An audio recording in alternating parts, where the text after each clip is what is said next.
Bienvenidas y bienvenidos a El Desfiladero, este espacio donde desmenuzamos los temas más relevantes de la agenda pública nacional e internacional. Hoy vamos a hablar de la Ley de Pueblos Indígenas y Afromexicanos. ¿Qué implica realmente? ¿Cómo va a mejorar la vida cotidiana de estos pueblos a los que va dirigida la reforma? Pero antes de presentarles a nuestra invitada del día de hoy, acompáñenme a ver el siguiente material. Desde la llegada de los españoles en 1521, los pueblos indígenas y afromexicanos han sido objeto de marginación y opresión, convirtiéndolos en una de las minorías con gran rezago, por lo que el Congreso de México, a propuesta del expresidente López Obrador, ha aprobado una reforma constitucional histórica que reconoce plenamente los derechos de los pueblos indígenas y afromexicanos. ¿Pero de qué trata esta ley que se promulgó el 30 de septiembre de 2024? La nueva reforma en México reconoce oficialmente a los pueblos indígenas y afromexicanos como sujetos de derecho público. Esto significa que ahora tienen derechos legales reconocidos, pueden tomar decisiones por sí mismos y sus autoridades tradicionales son respetadas. Además, antes de cualquier proyecto que afecte su territorio, se les debe consultar y obtener su aprobación. Con esta ley se busca también mejorar sus condiciones económicas, sociales y culturales, asegurando que reciban beneficios directos de sus tierras y recursos. En resumen, la reforma es un gran paso hacia la justicia y el reconocimiento de los derechos de estas comunidades, permitiéndoles ser más autónomas y respetadas en la sociedad mexicana. Este avance es el resultado de décadas de lucha por parte de los pueblos indígenas y afromexicanos por el reconocimiento y la protección de sus derechos, tradiciones y territorios. Pero realmente con esta ley, México reafirma su compromiso con la diversidad cultural y la igualdad de derechos para todos sus ciudadanos, avanzando hacia una sociedad más inclusiva y justa. ¿Ustedes qué piensan? El Desfiladero.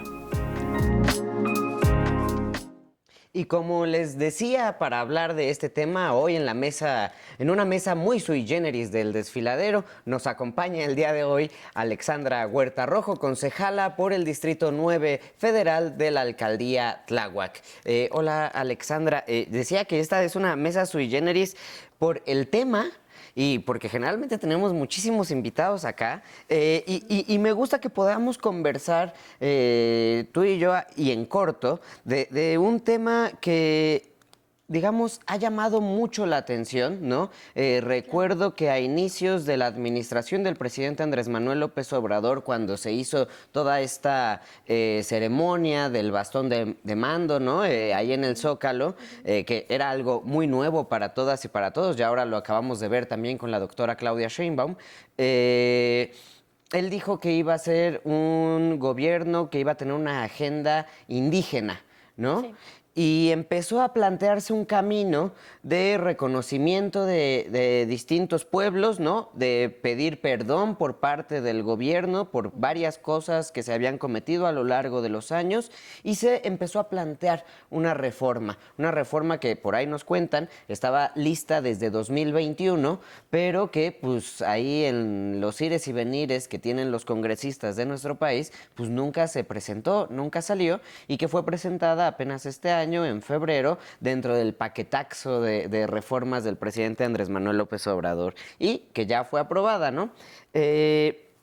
¿Por qué es importante, o por qué era importante que se diera esta reforma para el reconocimiento de pueblos indígenas y afrodescendientes, ¿no? A mí me brinca mucho esto porque nos hace pensar, ¿no? O a mí me pone a pensar por qué hay que ponerlo en papel cuando, digamos, nuestra Constitución reconoce los derechos de todas y todos los mexicanos, ¿no? ¿Existían o es como si existieran mexicanos de primera y de segunda? ¿O cómo ves?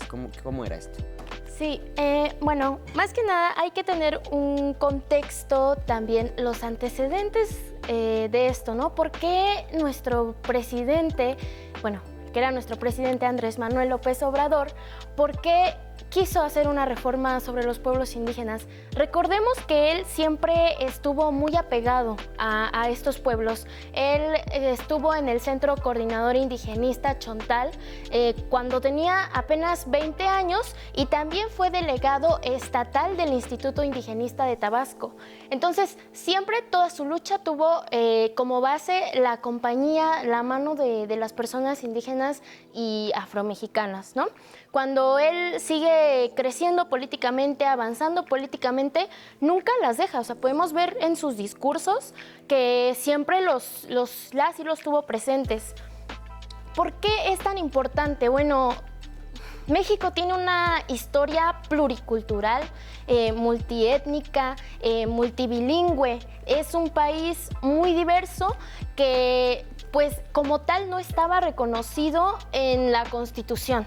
Tenemos como ejemplo países como Bolivia, como Ecuador, como Brasil, como Colombia, que ya habían reconocido a estos pueblos y comunidades indígenas y afrodescendientes en sus constituciones. Sin embargo, México no lo había hecho. ¿Y por qué no lo había hecho? Bueno, cuando esto se comienza a hacer, en México gobernaba el conservadurismo. Iba Fox saliendo y Calderón entrando. Fue aproximadamente ahí por el 2017, cuando llega esta ola por Latinoamérica, y pues en México no se hizo, ¿no? Teníamos entonces pues un pasado de derechos que no se habían reconocido como tal en nuestra Constitución Política de los Estados Unidos mexicanos. Decías que hay mexicanos de primera, mexicanos de segunda. Más bien, yo consideraría que es más que estén reconocidos en la Constitución, porque nuestros derechos ya están establecidos en las garantías individuales. Uh-huh. Ya están en el artículo 1 al 29. Pero no hay como tal algo que sea explícito, algo que haga que durante los próximos años no se vulneren estos derechos. También un rollo de derechos comunitarios, ¿no? Uh-huh. Sí. Bueno, los derechos comunitarios, básicamente también se les reconoce una parte muy importante, es que se reconoce como sujetos de derecho público con personalidad jurídica y patrimonio propio. Sí, la autodeterminación, digamos. Sí. Porque, por ejemplo, ¿no?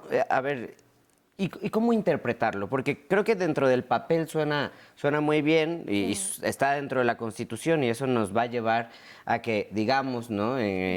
Cuando una comunidad, un pueblo organizado sienta que se están vulnerando sus derechos, pues pueda llevarlo, digamos, a una controversia constitucional a la Suprema Corte, ¿no?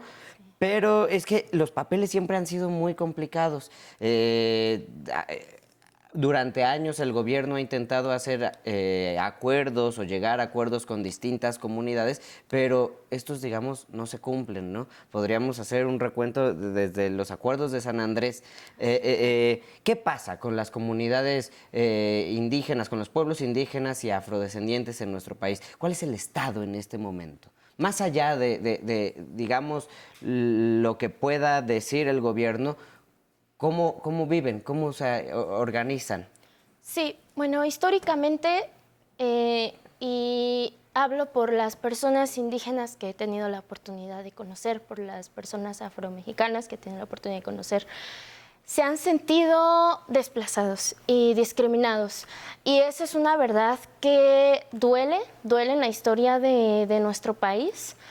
Y bueno, el hecho de que ahora vayan a tener esa personalidad jurídica y que se les reconozca explícitamente un patrimonio propio, pues obliga al Estado a que se haga más enfoque, que se haga más énfasis para que vivan con mayor bienestar. Al tener ellos este reconocimiento, esta jurisdicción, pues se les brinda, o más bien ellos van a tener la competencia de gestionar, de tener esta autonomía social y pues esta normativa, ¿no? Siempre atendiendo a los principios constitucionales. Esto no quiere decir que va a ser un anarquismo, ¿no? Y ellos van a poder hacer lo que quieran. No, al contrario. A ver, por ejemplo, pienso, ¿no? Hay ¿cuántos son? 1, 2, 3, 4, 5, 6, 7. Si me equivoco, tú me corriges, ¿no? Pero, por ejemplo, son 7 pueblos originarios que hay en la alcaldía Tláhuac, de la cual tú eres concejala. ¿Cómo funciona la relación? Y sobre todo poniendo atención dentro de la nueva reforma, la relación de estos 7 pueblos con la alcaldía, ¿no? ¿Se hace un presupuesto específico para estos 7 pueblos? ¿Se separa? ¿O cómo se trabaja? Bueno, justamente ahí es donde entra esta reforma. A ver, cuéntanos. Una vez que, bueno, la reforma ya fue publicada en el Diario Oficial de la Federación el día 30 de septiembre de este mismo año. Como tal, en las alcaldías está también Milpalta, Tlalpan, Xochimilco, que cuentan con pueblos originarios, habitan ahí muchos hablantes de lenguas indígenas sí. y no se da como tal un presupuesto. Tenemos claro que resaltan sus costumbres y tradiciones. Por ejemplo, ya se viene la festividad de Mixquic, el Día de Muertos, que es un festival internacional. Hago también la invitación para que vayan. Y sí se asigna presupuesto para las actividades, ¿no? Estas festividades. Pero como tal no es algo que sea para pueblos originarios y afromexicanos. Entonces es importante que esto se comience a hacer. De hecho, en la reforma viene establecido que será facultad de la Cámara de Diputados que ya se les asigne una partida presupuestaria. Independiente a la de la delegación. Sí, bueno. Lo que pasa es que primero pasa por el presupuesto del Cámara de Diputados y pues de ahí va bajando hacia lo local. ¿Cómo podemos asegurarnos o cómo va a ser esta revisión de que, digamos, como lo platicábamos hace rato, que no se quede esto solamente en el papel? Y esto, a ver, ¿cómo contabilizarlo, digamos, no? Fuera de que no se creen esta cooptación de diferentes grupos, que es muy común también. Sí. Pensaría más en un seguimiento de la política pública. Hay muchos organismos que pueden incluso ayudar a que esto se realice. Claro que le correspondería al Estado mexicano primordialmente, ¿no? Por ejemplo, en el marco internacional, pues hay diversas instituciones que reconocen los derechos de las personas indígenas y siempre se hacen evaluaciones. Por ejemplo, tenemos las evaluaciones de la CEPAL, tenemos las evaluaciones de impacto, porque también se van a hacer programas. Tenemos el programa de las becas para personas indígenas que ya se venía haciendo desde el pasado sexenio con nuestro presidente Andrés Manuel López Obrador y como tal no estaba establecido en la Constitución. Ahora que ya se establece en la Constitución, me imagino que habrán mecanismos que puedan hacer una contabilización del impacto que están teniendo. Pero digamos, a ver, y eso me parece muy bien, pero en las formas, ¿no? Si vamos a tener este derecho de autodeterminación de los pueblos y a nuestros partidos políticos, sin importar los colores, les encanta, digamos, tener los poderes de cualquier cosa que puedan existir, ¿cómo evitar esa cooptación, ¿no? de los partidos o de ciertos intereses creados? Pienso, por ejemplo, en muchas de las discusiones que se dieron a la hora de la construcción del Tren Maya, ¿no? Sí. Muchos pueblos originarios o muchas comunidades organizadas, ¿no? En diferentes zonas del sureste llegaron a oponerse, ¿no? Algunos con muchísimas razones o algunos que tenían otro interés que era tal vez que no se construyera el tren y tenían que mover el trazo, ¿no? Y todo esto, ¿no? ¿Cómo trabajar, digamos, desde la creación de una forma de crear partido o de hacer política o de hacer la buena política, que esto no suceda, ¿no? ¿Cómo lo ves tú, por ejemplo, en tu generación de jóvenes políticos, la inclusión de personas que pertenecen a pueblos originarios y afrodescendientes dentro de los partidos políticos? ¿Cómo lo sientes? ¿Si se toman en cuenta o se convierten en tokens? Yo creo que se toman en cuenta, pero no lo suficiente. A ver, hay que escuchar sus voces, ¿no? Hay que escuchar sus voces, sus necesidades. Tenemos ahorita un nuevo modelo político, social, que justamente tiene sus raíces en las comunidades indígenas, ¿no? El humanismo mexicano, que a pesar de que nuestro presidente, nuestra presidenta lo han puesto sobre la mesa, no se ha realmente ahondado como un nuevo modelo social en nuestro país. Entonces, pues ser justamente precursores del humanismo mexicano, escuchar estas voces que tienen sus raíces en la nobleza de estos pueblos.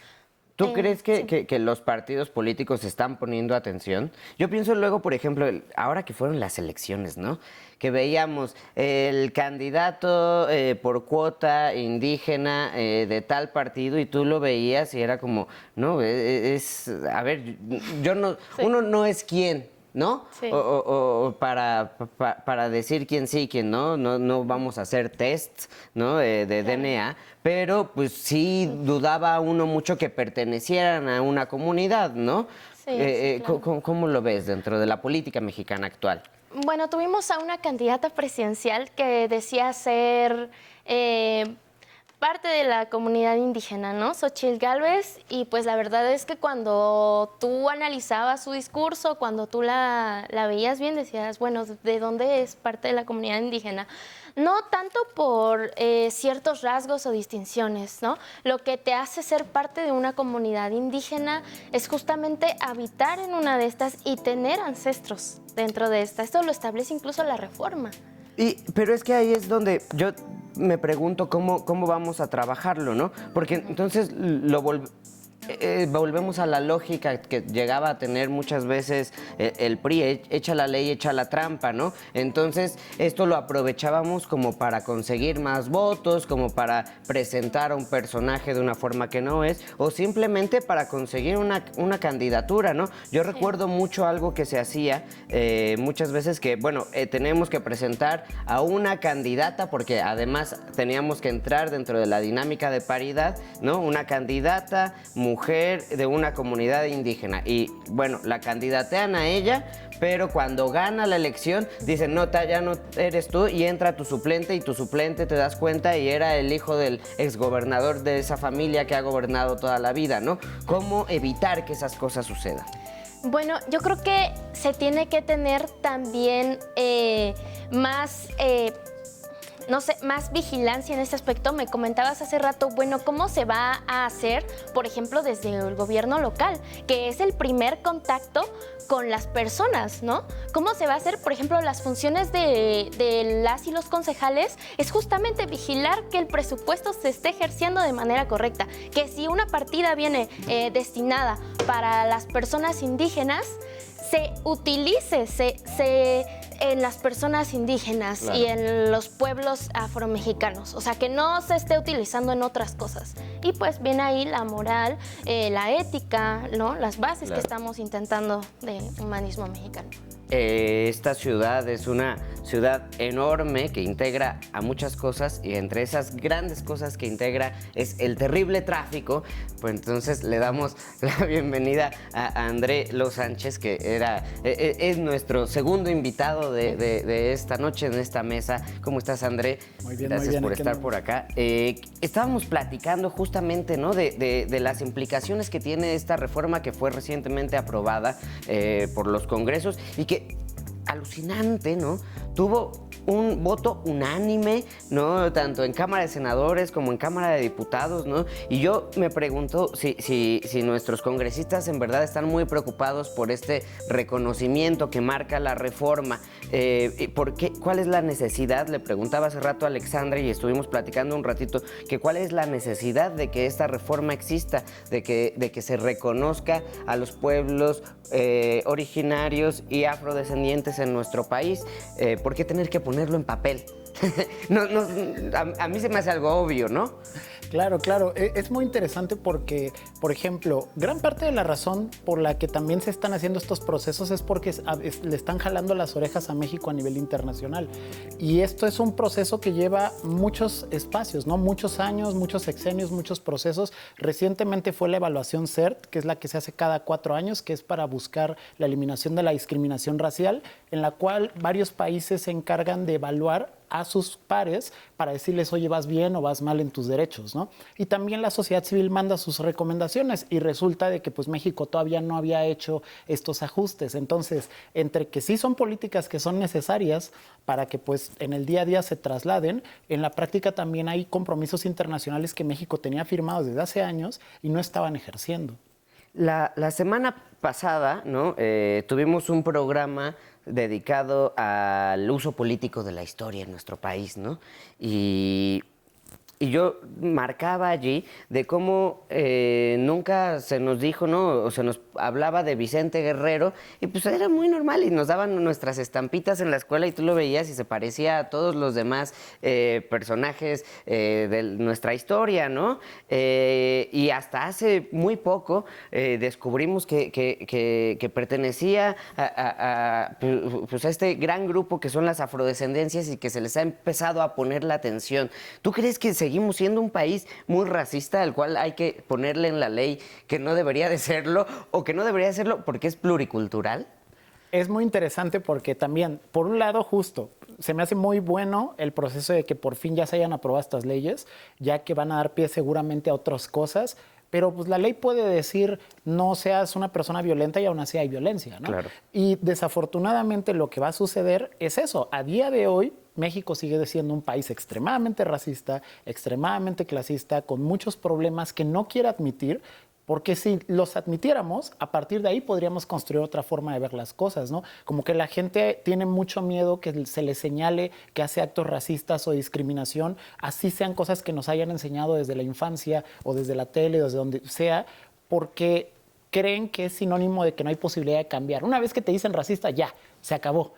Cuando lo que pasa en la realidad es de que si lo señaláramos como se está haciendo en estos espacios, pues tal vez la gente diría, ok, pues hay cosas que podemos cambiar, ¿no? Para pues poder convivir como debería de ser.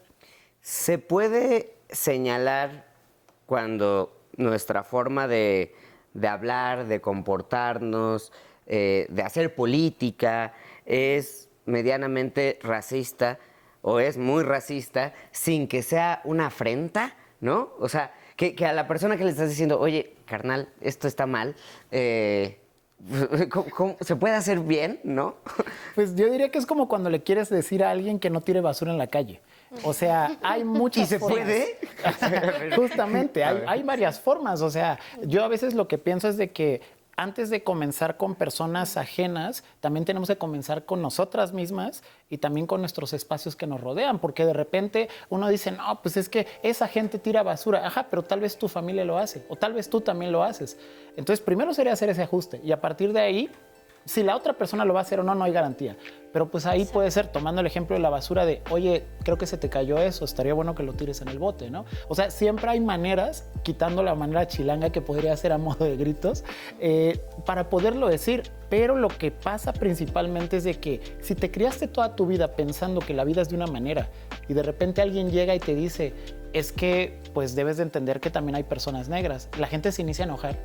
Y dice, no, porque yo en mi vida nunca vi una, y ¿por qué me estás queriendo decir eso? O si les preguntas, oye, ¿tú eres afrodescendiente? No, ¿por qué? O sea, entonces el problema es hasta terapéutico, porque la gente como tiene cosas en la cabeza en la cual nadie quiere ser de este tono de piel, pues justamente les asusta la idea de que hablemos de estas otras diversidades y de por sí se asustaban y generan reacciones raras cuando hablas de poblaciones originarias. Ahora imagínate cuando se le habla a alguien de, oye, pues por sus costumbres, tradiciones o herencia usted es afrodescendiente, pues hasta te corretean a la hora del censo, ¿no? Claro. A mí me parece muy curioso y no sé cómo lo veas tú también, Alexandra, ¿no? Que dentro de estas políticas de inclusión, ¿no? Digamos que ya hemos visto una especie de resultado del universo de la paridad, ¿no? Que fue que ahora tengamos una primera presidenta mujer. Pero yo no sé si las políticas de inclusión de las comunidades indígenas y afrodescendientes pueden prosperar en otras cosas. También porque a lo mejor no quieren, ¿no? Porque tienen otras formas de gobiernos, ¿no? Pero tendríamos que esperar llegar a algo así o cómo verlo dentro del ámbito de la política. Creo que va muy de la mano con lo que se mencionaba. Creo que es parte de que también hagamos una mirada introspectiva como ciudadanos de un país en donde es una realidad que habitan más de 785,000 personas que se reconocen como indígenas y afromexicanos o afrodescendientes. Entonces, esto tiene mucho que ver con el chip que hemos justamente ido lo hemos venido arraigando. Teníamos, antes de tener a la primera mujer presidenta, teníamos muchas personas que hablaban desde una perspectiva machista y que decían, no, ¿cómo vamos a tener una primera mujer presidenta? ¿No? O sea, todavía lo veían inimaginable. Entonces siento que la reforma viene con lo mismo. Viene en camino a romper muchos estereotipos, viene en un camino donde la inclusión va a abrir las puertas para cambiar, para hacer un cambio en las conciencias. Es que eso es lo que se está haciendo, la revolución de las conciencias de la cuarta transformación. Yo me acuerdo, ¿no?, que en 2018 me tocó ver a un ex canciller, no voy a decir cuál, que estaba firmando para la candidatura de Marichuy, ¿no? Y uno no lo esperaría de ese personaje. Y él decía, bueno, pero es que no va a ganar, es nada más para que le hagan caso, ¿no? ¿Cómo tomar en cuenta esta declaración, no? No van a ganar y es nada más para que les hagan caso, nada más para que les hagan caso.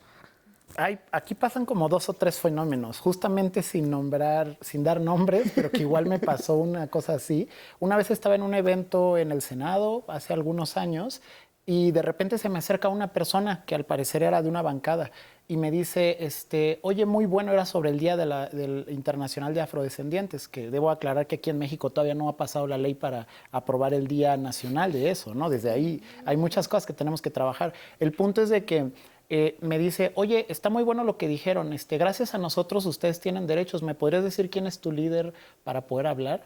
Y yo me comienzo a reír y le digo, no tenemos líder, o sea, esto no funciona así. Y me dice, no, pero es que yo ya estoy hablando con el líder, él además, con el líder de las feministas, el líder de los gays, y quiero hablar con el líder de ustedes, porque pues sí, o sea, para que nos den las gracias y veamos qué podemos hacer. Así me dijo.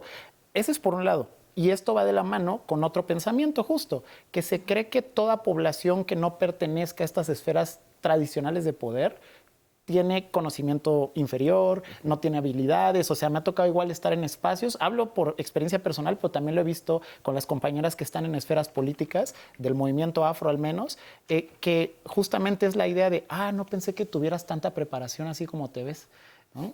Entonces, claro que van a pensar que esas no van a ganar, porque es la idea de ¿y ese por qué? ¿No? O sea, porque la idea de lo que se cree que debería ser una persona inteligente, pues justamente, curiosamente, no es lo que representa lo que se cree que es ser mexicano.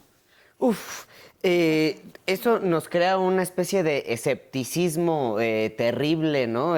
Sobre esta reforma o sobre cómo esta reforma se puede traducir en la sociedad. Pero antes de pasar a discutir esto con ustedes dos, pues vamos a ver lo que nos dijeron las personas en la calle de si ellos creen que esto realmente va a mejorar las condiciones de vida de las comunidades originarias y afromexicanas o si es nada más un acto simbólico para quedar bien en nuestros compromisos internacionales.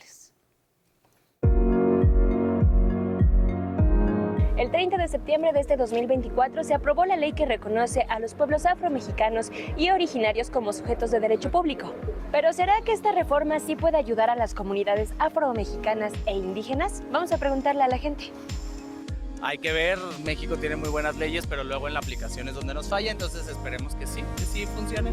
La verdad pienso que sí, ya que les están dando como mayor importancia a estos pueblos respecto a sus territorios y la importancia de vida a la cultura respetando su autoridad que tienen en estos pueblos. Pues yo creo que todos debemos de tener la libertad de elegir lo que es mejor para alguna comunidad. Oye, Byron, ¿tú realmente crees que se respete esta reforma o qué crees que vaya a suceder? Yo creo que en la mayoría de los casos no se va a respetar. Creo que los intereses económicos muchas veces le ganan al bien común y creo que estos intereses económicos al final del día van a mermar la eficacia de esta ley. A lo mejor son comunidades muy lejanas que a veces el gobierno ya no tiene el alcance de llegar allá. Entonces, para mí a lo mejor sería que sí lo decida la comunidad, pero que no sea una sola persona, que sea consejo de varias personas, incluyendo mujeres, las que puedan decidir, porque va el futuro tanto de sus hijos como de ellas también va de por medio, y también que ellas lleven una ganancia. Miesra, pues esto fue lo que nos dijo la gente, pero mejor regresamos al estudio con los expertos. Nos vemos. Muchísimas gracias, Vale, y muchísimas gracias a todas y todos ustedes que siempre nos responden y nos ayudan a pensar mucho mejor estos temas. Y no, o sea, me sigue sorprendiendo, o bueno, no sé si me sigue sorprendiendo, pero ahorita que lo pensaba, el escepticismo se me agranda. Porque sí, me acuerdo mucho y me sorprendió mucho cómo lo hicieron los diputados y los senadores a la hora de aprobarla. Y cómo fue muy aplaudido, como todos se mencionaron, se hicieron muchísimos clips y después pues ya desapareció a otra cosa, ¿no? Vamos a seguir hablando del Poder Judicial, vamos a seguir. Y sí me gustaría preguntarte, André, ¿cuáles son los problemas, ¿no? de las personas afromexicanas en nuestro país, ¿no? Porque digamos, creo que son también cosas distintas, ¿no? Hace rato, como lo decías, yo creo que muchos pueblos indígenas sí pueden estar organizados por cómo viven, ¿no? Tienen un territorio muy marcado, ¿no? Pero, ¿cuáles son los problemas de los afromexicanos en nuestro país? Uy. Bueno. Además del racismo, que ya es... Uf. Exacto. No, y todos se entrelazan. Es muy interesante también, de nuevo, porque por un lado tenemos el tema de justo esto que decías, las regiones son simbólicas y culturales. Afortunadamente eso sí lo atajó la reforma, habrá que ver qué sucede en las leyes secundarias, en las normativas y todo lo que suceda, pero pues sigue siendo un problema muy fuerte porque por las investigaciones que se han hecho a nivel académico, histórico y cultural, se considera a veces más que lo afro solo está en las costas, cuando por ejemplo la segunda entidad según censo con mayor personas afromexicanas es Estado de México, o sea es en el centro del país. Ciudad de México y Estado de México suman más o menos 600,000 personas autoadscritas a lo que nos dio el censo en 2025. Vamos a tener la encuesta IRTESAL y eso nos lleva a otro problema, la invisibilización. Porque justo pasa eso que mencionabas, o sea, de repente es de, bueno, sí, y afromexicanos, ¿no? Y pasemos al siguiente tema. El INPI todavía no tiene el nombre de afromexicanos, por ejemplo, el instituto. Hay muchas dependencias que no están diseñadas todavía para ello. La propia Ciudad de México, aunque tiene algunos elementos que sí lo incluyen en su constitución, hay muchos programas que no incluyen la forma en la que existen las poblaciones afro porque no existe actualmente, antes sí habían, barrios afro, ¿no? Entonces, claro, no puedes decir, claro, es que la Merced, toda esta cuadra es afro, entonces deme un proyecto, ayúdeme para que hagamos presupuesto participativo. O sea, no se pueden hacer esas cosas. Eso es hablando a nivel sistema. Ahora hablando a nivel cotidianidad, pues de entrada pues, seguimos teniendo el problema de perfilamiento racial durísimo. Por el otro lado, la invisibilización, porque hay personas que no saben incluso que son de herencia afrodescendiente, ya sea por cultura, por esto. O sea, viven en poblaciones que cuando las analizas son enteramente poblaciones negras o afro, pero se les quitó la historia. Y entonces todavía no se está hablando de ello, como que estamos iniciando a hablar de los aportes culturales e históricos, pero ¿dónde están los aportes tecnológicos, los aportes, no sé, en otras ramas que nos han beneficiado? Entonces todos esos elementos se acaban sumando en otro más, que creo que cada vez se va a hacer más visible, que son la usurpación de puestos. Porque el problema que también está viendo es de que ahorita en muchos espacios, hasta pasó en el proceso electoral, hay gente que está haciendo autoadscripción simple, es decir, solamente levantan la mano y dicen yo soy afrodescendiente. Y ese problema lo tuvieron otros países. En Brasil pasaba, por ejemplo, en el sistema educativo, hasta que por fin entraron a hacer autoadscripción calificada, es decir, que la comunidad dijera, te reconozco como afro, sí eres de la comunidad. Entonces va. Si es buena o mala persona, ese ya es otro tema, pero por lo menos puedes saltarte eso. Pero ahorita está viendo mucho eso. Hay gente que en los audiovisuales está queriendo hacer proyectos porque están viendo que apoyan proyectos de afrodescendientes. Entonces dicen, pues consigamos 3 o 4 personas negras, filmamos con eso y pues tal vez nos ganamos un premio, ¿no? Entonces ese es un poco de los muchos problemas que tenemos en este momento. ¿Cómo evitar esta cooptación que estabas diciendo? Y justamente cuando llegabas, yo se lo estaba preguntando a Alexandra, ¿no? ¿Cómo evitar que los partidos se aprovechen de este tipo de cosas para que no, para lavarse la cara y, no sé, después regalarle los pesitos que les hayan tocado por ser buena onda a alguien con un apellido innombrable? Ahorita voy a activarme en mis 10 minutos de optimismo ahora, ¿no? Y tiene que ver con que justo lo que estaba viendo es que la reforma sí por fin mete el tema de que deben de ser tomadas más en cuenta las consultas, ¿no? La consulta libre, clara, que sea previa, que tenga libertad, o sea, como que lo estaba dividiendo para la gente que no sabe de qué va, ¿no? O sea, el que sea libre, pues es de que se hace en un entorno en el cual no me están obligando a hacerla. El que sea previa es de que me estás avisando antes de que se haga, el que sea informada, pues es de que me expliques de qué va la consulta, y el que sea culturalmente pertinente es de que se haga en un contexto en el que te pueda entender y me puedas entender. Claro.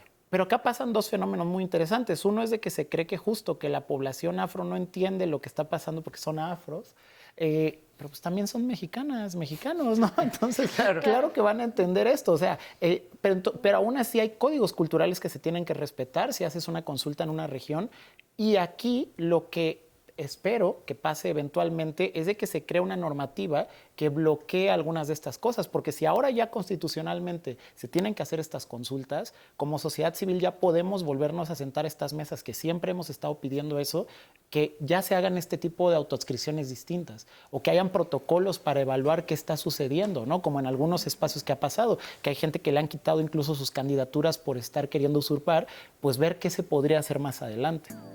Hay varias cosas, ¿no? Porque, y yo no sé cómo lo interpreten ustedes, ¿no? Todo estas reformas tienen que tener un trabajo pues transversal, ¿no? O sea, no puede ser trabajo nada más del INPI o de pueblos originarios, o sea, lo tendría que estar revisando la Secretaría de Salud, lo tendría que estar revisando la Secretaría de Seguridad, ¿no? Porque además luego nuestros cuerpos de seguridad son terriblemente racistas, tendrían que estarlo revisando la Secretaría de Educación Pública, o sea, tendría que estar pasando por todos, ¿no? Así como el tiempo de mujeres debe llegar a todas las instituciones, esto debería de llegar a todas las instituciones.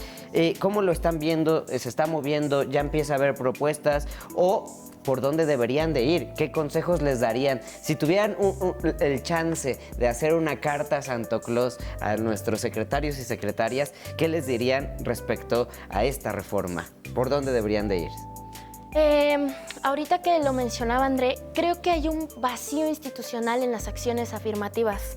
Porque si bien sí existe esta manera de que dicen, bueno, a ver, hay una acción afirmativa, por ejemplo, en los cargos políticos, para personas indígenas o afromexicanos.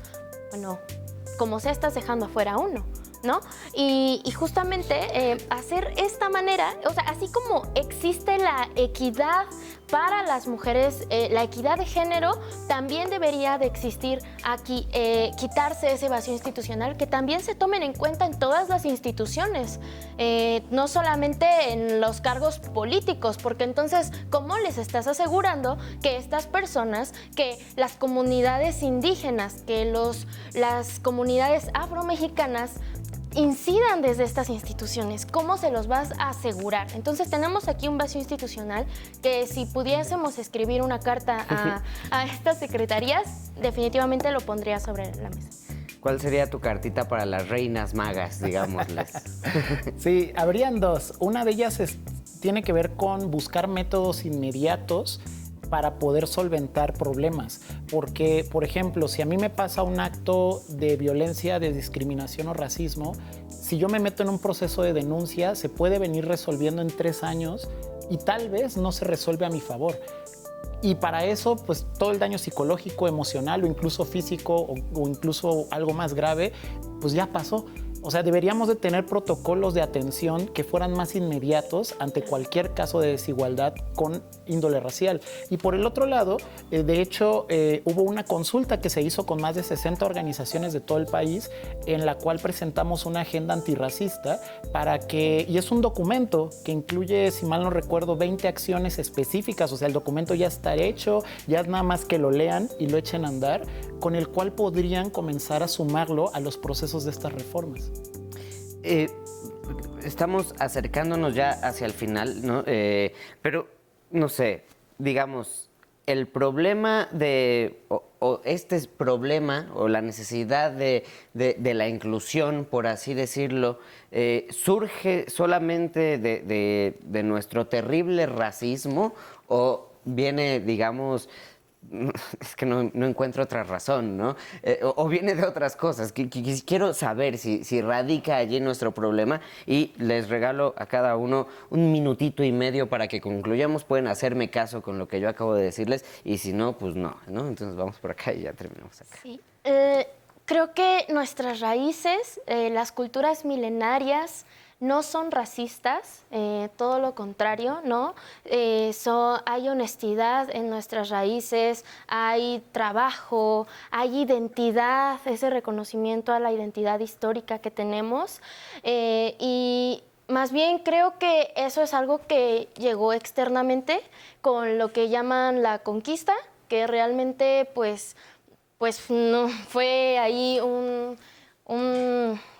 todo menos una conquista, ¿no? En la que pues nos salvaron, porque no nos salvaron, más bien creo que esas cosas, y no encasillo con que en España o en otros países pues son racistas, ¿no? Pero creo firmemente en que nuestros pueblos originarios de donde nosotros venimos no eran racistas, no eran clasistas, y que esta es una cultura que se ha ido arraigando por poderes, el poder económico, el poder social, el poder político. Es relativamente nuevo en nuestra historia, pero por eso mismo creo que la estrategia del gobierno de México al implementar pues esta nueva cuarta transformación y revolución de las conciencias es lo mejor, porque creo que es la mejor manera de combatirlo. Perfecto. André. Pues yo diría que, bueno, por un lado tenemos el tema de que, por ejemplo, en Colombia, más o menos hace 30 años, comenzaron con una ley que es muy similar a la ley y a la reforma que se acaba de hacer ahorita, y aunque tienen muchos problemas, también han tenido muchos avances. Entonces habrá que ver primero qué pasa de aquí a 30 años, pero tendría que haber una continuidad. Y es fuerte porque luego no pensamos a largo plazo, pero principalmente desde el lugar político. Pero lo otro que se me hace muy fuerte es de que creo que México es un país, como le ha pasado a muchos países que han sufrido la conquista, que al haber sufrido un proceso tan violento, no tiene una identidad todavía completamente definida y todo el tiempo ha intentado mimetizarse y agarrar la identidad de otros, y apenas ahora se está iniciando a ver al espejo. Hay cosas que no le están gustando ver, pero también hay posibilidades de que realmente encuentre una identidad que se pueda decir que es propia y que no sea el reflejo de lo que nos venden que deberíamos de ser. Ay, nos da para una sesión de psicología comunitaria de todo el país, ¿no? Al psicoanálisis. Alexandra, André, muchísimas gracias por estar aquí, muchísimas gracias a todas y a todos ustedes por acompañarnos. Esto fue El Desfiladero, medio atropellado y tropezado, pero aquí estamos, nos vemos la próxima semana. Déjenos sus comentarios.